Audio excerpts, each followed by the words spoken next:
أسعد الله أوقاتكم بخير وسلامة حبايبنا، شلونكم؟ إن شاء الله بخير.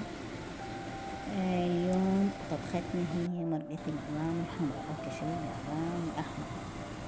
راح نسلق العظام مدة ساعة أو أكثر، سلقة جيدة قوية ساعة أو أكثر. ومن يكمل بعد ما نزيل الزفرة مالته، من يكمل راح نخلي ورق الغار والبصل والنومي والحبشكلات، الفلفل والدارسين والكركم.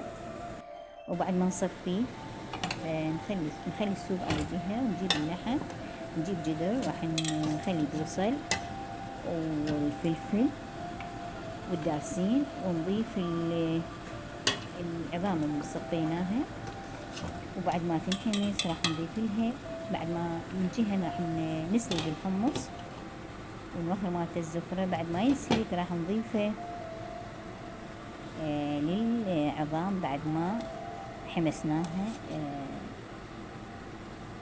وإن شاء الله حشوين الخطوات، وهي من الأكلات الطيبة والصحية واللذيذة.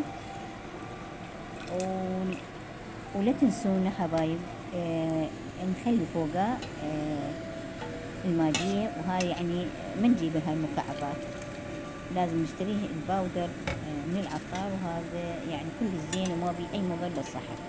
فالمكعبات الماجي شوية بيها إشكالات، فإحنا نجيب من العطارة هاي الكيلوات وزن، نجيب هاي صحية تكون وما بيها أي آثار جانبية.